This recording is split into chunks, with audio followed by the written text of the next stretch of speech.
नमस्कार, राघवेंद्र ई क्लासेज में आपका स्वागत है। आज का हमारा टॉपिक रहेगा वाक्य विचार। इससे पहले हमने दो टॉपिक कंप्लीट किए हैं, हमारा वर्ण विचार और शब्द विचार, और आज का हमारा टॉपिक है वाक्य विचार। वाक्य विचार। अब तक हमने वर्ण विचार में हमने क्या किया, स्वर और व्यंजनों का समूह मिलकर के हमारे क्या बन गए, हमारे वर्ण बन गए। और फिर इन्हीं वर्णों का समूह जो है वो क्या बन गया, इन्हीं वर्णों का सार्थक समूह हमारा शब्द बन गया। अब बात आती है वाक्य की, और इन्हीं शब्दों का सार्थक समूह मिलकर के अब क्या बन जाएगा, वाक्य। अब इसी वाक्य पर हम चर्चा करेंगे कि ये वाक्य क्या है। वाक्य की परिभाषा क्या है? तो शब्दों का सार्थक समूह जो भाव प्रदान करने में सामर्थ्य रखता है वो हमारा क्या कहलाता है, वो हमारा वाक्य कहलाता है। लेकिन आपसे सीधी सीधी परिभाषा नहीं पूछी जाएगी कि वाक्य की परिभाषा बताइए। अब बात यह है कि आपसे यहाँ क्वेश्चन कैसे पूछा जाए, वाक्य के विषय में आपसे क्वेश्चन कैसे पूछा जाए। तो अगर आपसे पूछा जाए कि वाक्य की परिभाषा के संदर्भ में कौन सा कथन सत्य है, अभी हमने वाक्य की परिभाषा क्या बताई, पदों का, पद कह लीजिए या शब्द कह लीजिए, एक ही बात है। पदों का सार्थक योग जिसमें भाव प्रदान करने का सामर्थ्य होता है। अब बात आती है कि क्वेश्चन कैसे पूछा जाता है। तो पूछा जाए कि वाक्य की परिभाषा के संदर्भ में कौन सा कथन सत्य है। आपको कथन दे दिए जाए, जैसे कि एक दे दिया जाए आपको, शब्दों का सार्थक योग, एक आपको दिया जाए सार्थक शब्दों का योग, सार्थक शब्दों का योग, और सी हमारा ऑप्शन है उपर्युक्त दोनों या फिर इनमें से कोई नहीं, इनमें से कोई नहीं।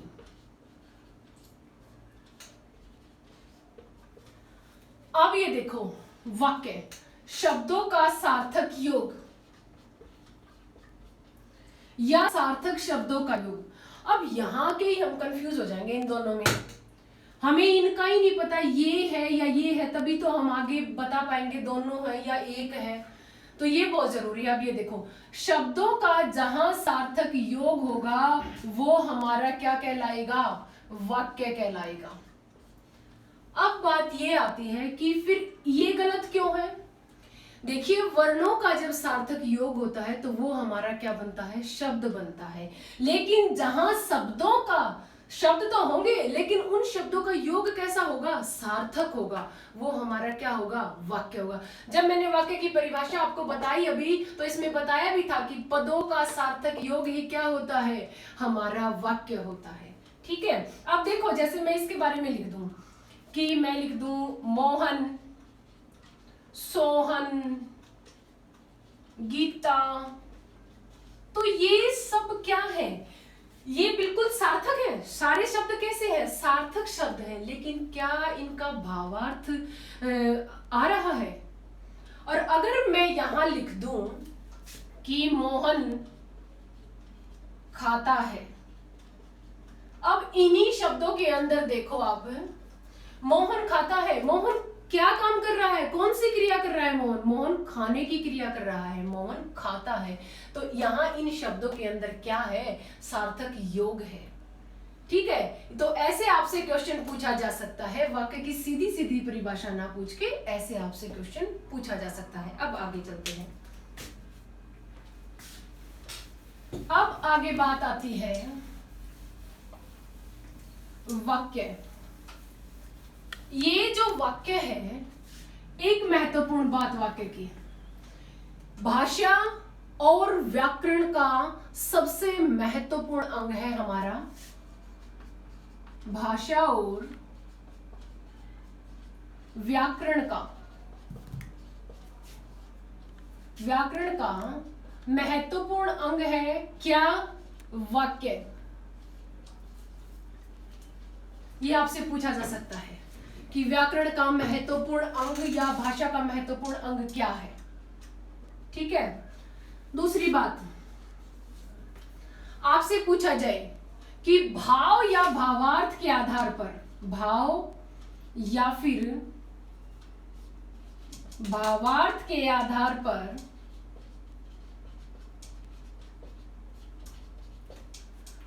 पर भाषा की सबसे छोटी इकाई कौन सी है? तो भी आप क्या कहेंगे? वाक्य। अब भावार्थ के आधार पर भाषा का अंग एक ही है और वो कौन सा है? वाक्य है।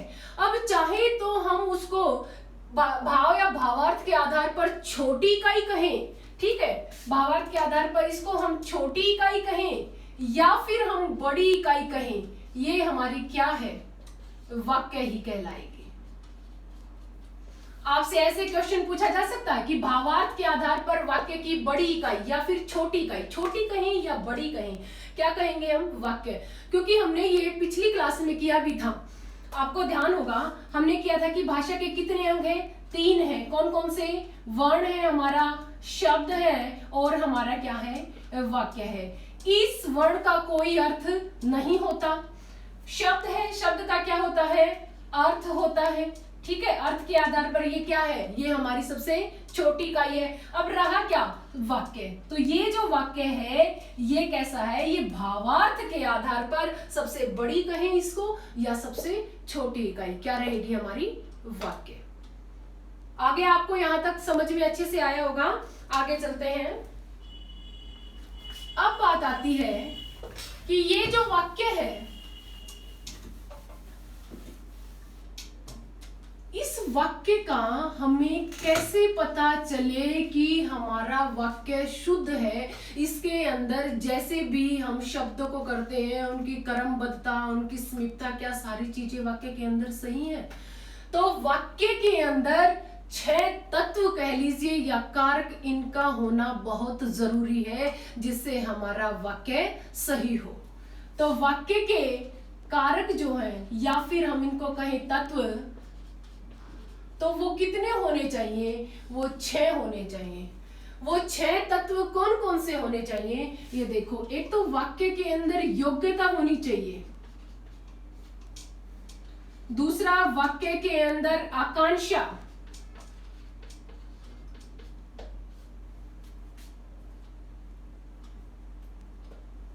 और इसके अंदर योग्यता होनी चाहिए, आकांक्षा होनी चाहिए, इसके अंदर अन्विति होनी चाहिए। ठीक है। और नंबर 4, इसके अंदर आसक्ति होनी चाहिए। और नंबर 5, इसके अंदर क्रमबद्धता होनी चाहिए। और नंबर 6, इसके अंदर सामर्थ्य होना चाहिए, समर्थता कह लीजिए, समर्थता होनी चाहिए। अब योग्यता, योग्यता कैसी होनी चाहिए? वाक्य में आए हुए जो शब्द हैं, वाक्य में जो शब्द आए हैं, उन शब्दों के अंदर योग्यता होनी चाहिए, तभी हमारा वाक्य प्रॉपर होगा। अब उनके अंदर कैसे योग्यता होनी चाहिए? जैसे इसका एग्जांपल देखो, आग से सींचता है। तो ये जो आग है, क्या ये सींचने का काम करती है? आग तो जलाने का काम करती है, सींचने का काम तो पानी करता है। तो यहां पर इस वाक्य में योग्यता नहीं है। योग्यता नहीं है, कैसे नहीं है? क्योंकि आग जो है वो जलाने का काम करता है, ना कि सींचने का। इसलिए वाक्य में योग्यता होनी बहुत जरूरी है। अब रही दूसरी बात, आकांक्षा। आकांक्षा क्या होती है? आकांक्षा होती है सुनने की इच्छा, सुनने की इच्छा। जब तक आपकी सुनने की इच्छा बनी रहेगी, आपका वाक्य पूरा नहीं होगा। ठीक है। और यहां से क्वेश्चन भी पूछा जाता है यहां से क्वेश्चन कैसे पूछा जाता है, यहां से क्वेश्चन ऐसे पूछा जाता है कि हमारा जो वाक्य है वो कैसा होना चाहिए, कैसा होना चाहिए। देखो आपसे कहा जाए साकांक्ष वाक्य होना चाहिए हमारा, ठीक है, साकांक्ष। कहा जाए निराकांक्ष होना चाहिए, या उपर्युक्त दोनों होने चाहिए, या कोई नहीं। आ जाए कोई नहीं, ऐसे क्वेश्चन पूछा जाता है। तो अब आपको ये पता होना चाहिए कि हमारा वाक्य होना कैसा चाहिए। हमारा जो वाक्य है वो हमारा वाक्य ऐसा होना चाहिए जिसके अंदर जिज्ञासा ना हो।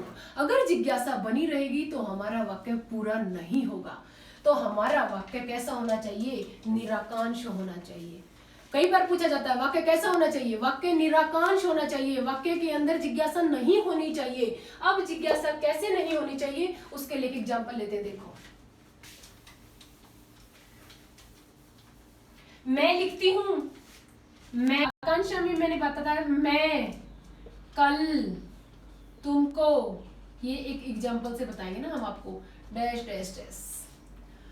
अब बात ये आती है मैं कल तुमको क्या, यहां जिज्ञासा बनी हुई है, तब तक जिज्ञासा बनी रहेगी तब तक हमारा वाक्य पूरा नहीं होगा। इसीलिए हमारा वाक्य निराकांक्ष होना चाहिए, वो साकांक्ष नहीं होना चाहिए। अब बात आती है अन्विति। अन्विति क्या होती है, अन्विति का अर्थ होता है दूसरा नाम अन्वय, या कहें हम मेल। तो मेल कैसे हो, देखो व्याकरणिक दृष्टि से एक रूपता होनी चाहिए। अब वो एक रूपता कैसे होनी चाहिए कि जो हमारी क्रिया है, जो हमारा लिंग है, पुरुष है, वो सब कर्ता के अनुसार होना चाहिए, तभी हमारे पूरे वाक्य में मेल हो पाएगा। अब देखो जैसे मैं लिख दूं, क्या लिख दूं कि भाई अच्छा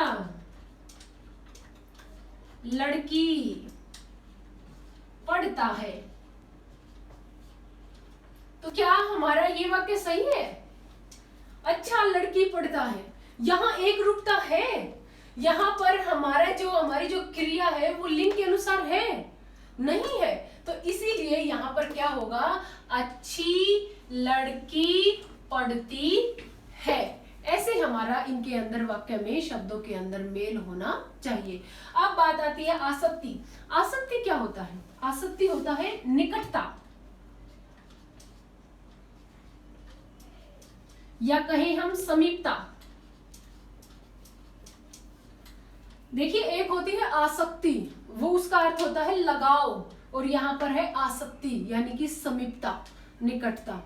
अब समीपता निकटता इन शब्दों के अंदर जरूरी है, तभी तो हम बच्चों को सिखाते हैं, छोटे बच्चों को सिखाते हैं 1 फिंगर गैप तभी आगे चलो, 1 फिंगर गैप तब आगे चलो, ज्यादा गैप भी नहीं देना। अगर मैं कह दूं कि मैं डैश डैश डैश, अब कुछ बोल ही नहीं रही, काफी लंबा गैप दे दिया, और उसके बाद कह रही हूं कल, फिर बहुत समय बाद बोलती हूँ दिल्ली, फिर बोलती हूँ जाऊंगी, ठीक है। तो क्या हमारे वाक्य के अंदर समीपता है शब्दों में, तो ये हमारा वाक्य माना जाएगा, ये हमारा वाक्य हो जाएगा? नहीं, यही वाक्य के मेन तत्व हैं जो बहुत जरूरी है। तो वाक्य के अंदर आसक्ति यानी कि निकटता और समीपता का होना बहुत जरूरी है। अब बात आती है सार्थकता या समर्थता, इसको ऊपर लिखते हैं हम, सार्थकता।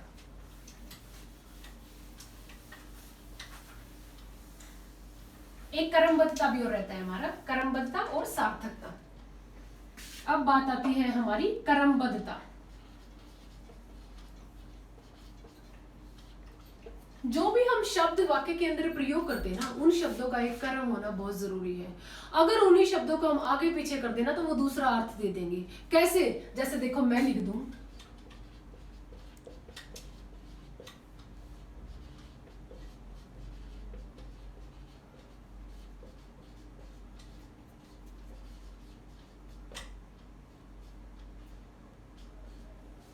खरगोश को काटकर सेब खिलाओ, तो क्या हमारे जो वाक्य है इसके अंदर शब्दों के अंदर कर्मबद्धता है? खरगोश को काटकर सेब खिलाओ, खिलाओगे? खरगोश को ही काट दोगे, सेब कैसे खिलाओगे? तो इसलिए हमारे इन शब्दों के अंदर क्या होनी चाहिए, क्रमबद्धता होनी चाहिए। क्या लिखूं मैं इसको? खरगोश को सेब काट कर खिलाओ, खरगोश को सेब काट कर खिलाओ। तो इसलिए हमारे वाक्य में जो शब्द है इनके अंदर क्रमबद्धता होनी चाहिए। अब बात आती है सार्थकता या समर्थता।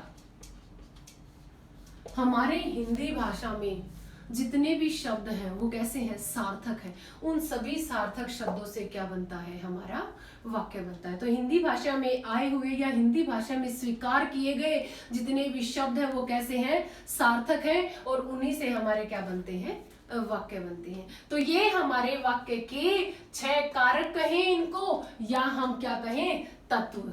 ये थे हमारे कारक के 6 तत्व जो बहुत जरूरी हैं। अगर ये नहीं है तो हमारा वाक्य पूरा नहीं होगा। अब आगे चलते हैं।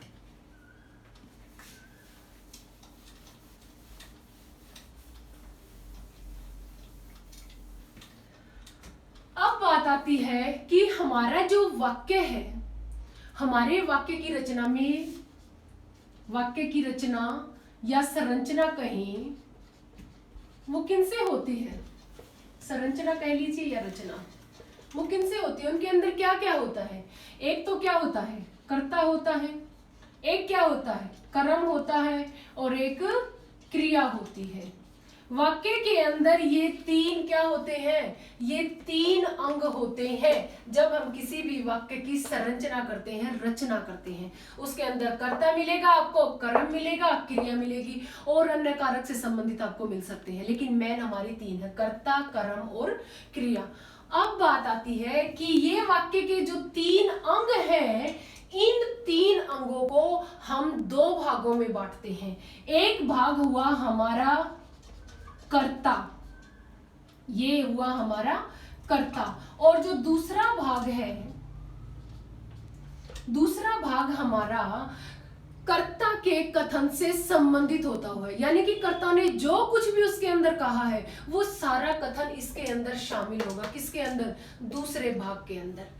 तो यहां बात क्या है? यहां बात यह है कि अगर आपसे पूछा जाए कि वाक्य के भाग कितने हैं या वाक्य के अंग कितने हैं, तो आप क्या कहेंगे? वाक्य के अंग पूछे या आपसे वाक्य के भाग पूछे तो आप क्या कहेंगे? 2। ठीक है, हमारे वाक्य के भाग कितने हुए? 2। अब बात है वो 2 कौन से भाग हैं, वो देखते हैं हम। वाक्य के अंग या वाक्य के भाग,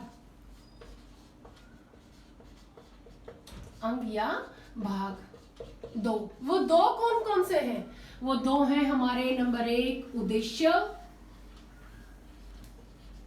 और नंबर 2 हमारा विधेय।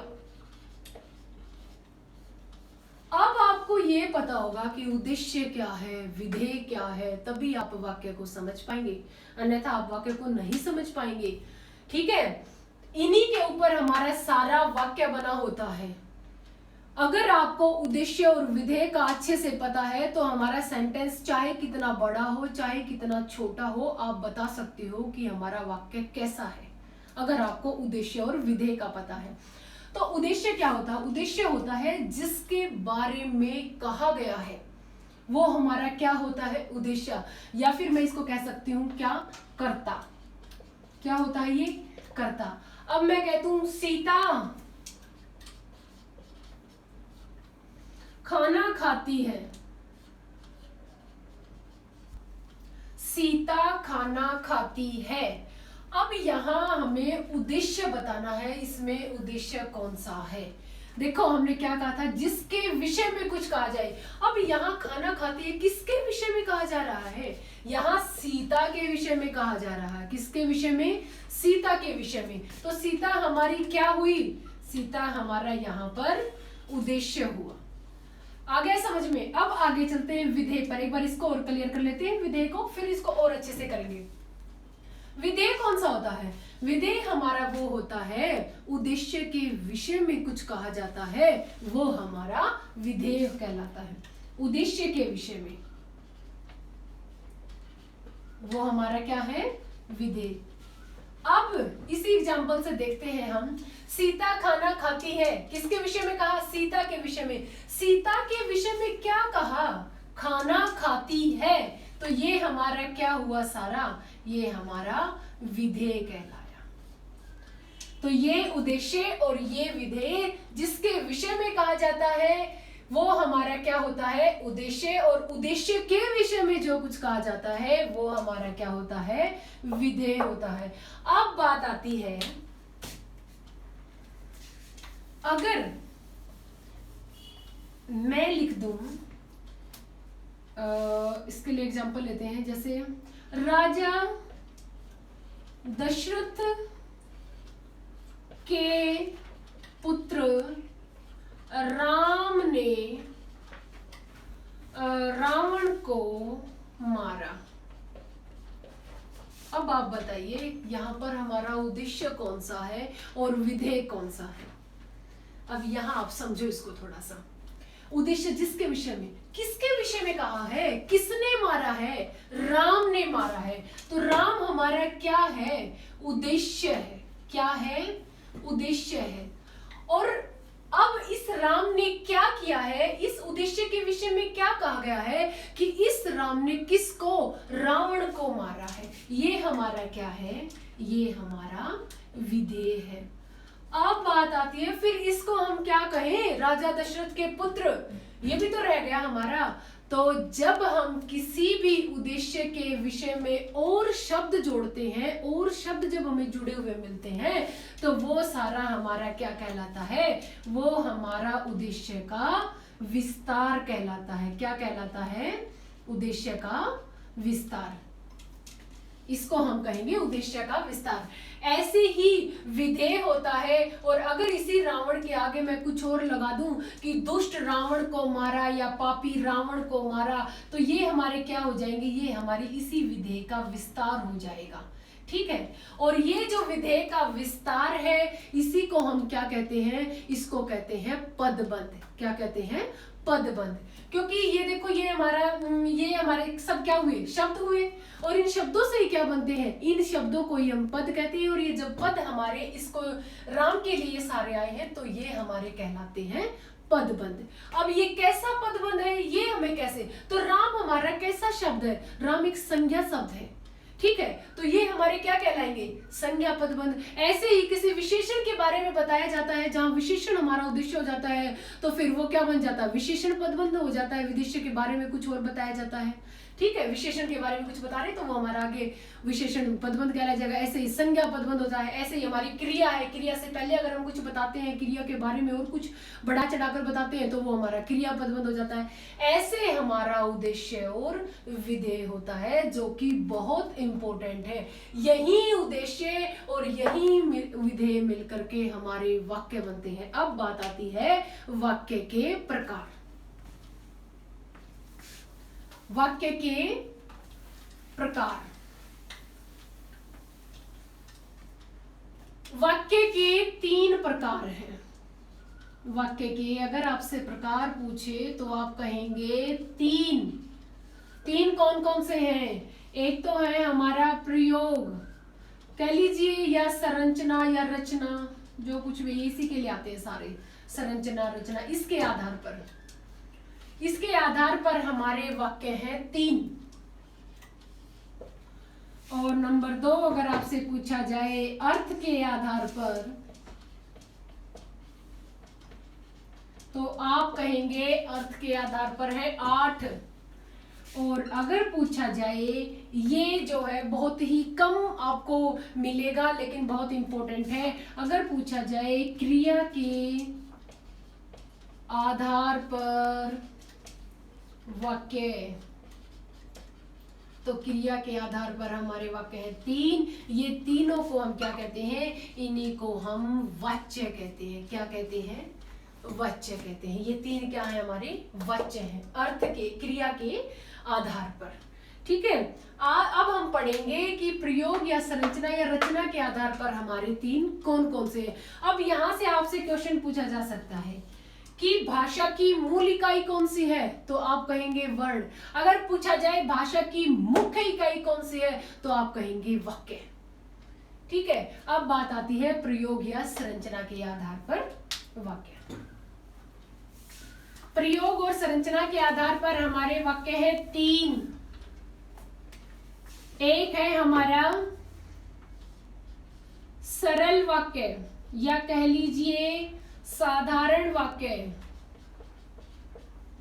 साधारण वाक्य, और एक है हमारा संयुक्त वाक्य, और एक है हमारा मिश्र कह लीजिए या मिश्रित वाक्य, और इसको आप संयुक्त कह लीजिए या संयोजक कह लीजिए। हो सकता है आपको दूसरा नाम दे दे तो आपको पता होना चाहिए, ठीक है, मिश्रित वाक्य। अब बात करते हैं हम सरल या साधारण वाक्य की। सरल या साधारण वाक्य हमारे कौन से हैं? तो देखो, अभी हमने पढ़ा था वाक्य के अंग। कितने अंग पढ़े थे हमने वाक्य के? वाक्य के भाग कितने पढ़े थे? 2। कौन कौन से? उद्देश्य और विधेय। जब एक उद्देश्य और एक विधेय मिलता है तो हमारा क्या बन जाता है? हमारा सरल वाक्य या साधारण वाक्य बन जाता है। एक उद्देश्य और एक विधेय मिलता है तो ठीक है, क्या बन जाता है? हमारा सरल वाक्य बन जाता है। अब इसके लिए मैं आपको एग्जाम्पल दे रही हूं, आपको बताना है कौन सा हमारा सरल है या नहीं है। मैं लिख रही हूं राम खाना खाता है।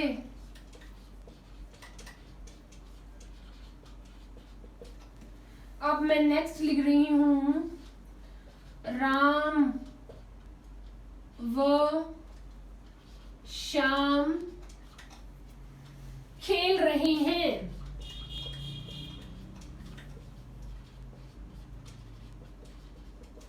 और एक मैं लिख दूं राम श्याम मोहन व सीता खा रहे हैं। सीता लिख रहे हैं। लिख व पढ़ रहे हैं। अब आपको इन तीनों में ये बताना है कि हमारे सरल वाक्य कौन से हैं। क्या हमारे तीनों ही सरल वाक्य हैं या हमारा एक सरल वाक्य है और हमारे सरल वाक्य नहीं है? हाँ और ना में आपको इसका जवाब देना है। आप कमेंट बॉक्स में इनको जरूर डालेंगे और यहीं पर हम अपने टॉपिक को खत्म करते हैं। नेक्स्ट क्लास में हम आगे करेंगे, लेकिन आपको इनके जवाब जरूर देने हैं कि कौन सा हमारा सरल वाक्य है। सिर्फ सरल आपको बताना है, हाँ या ना, या हमारे तीनों ही सरल हैं, ये आपको बताना है। तो यहाँ जो है, अगर आपको इस वीडियो में यहाँ तक कहीं भी कोई भी डाउट है तो आप कमेंट बॉक्स में जरूर डालिए। हमारी वीडियो को लाइक कीजिए, शेयर कीजिए, सब्सक्राइब कीजिए। तब तक के लिए धन्यवाद।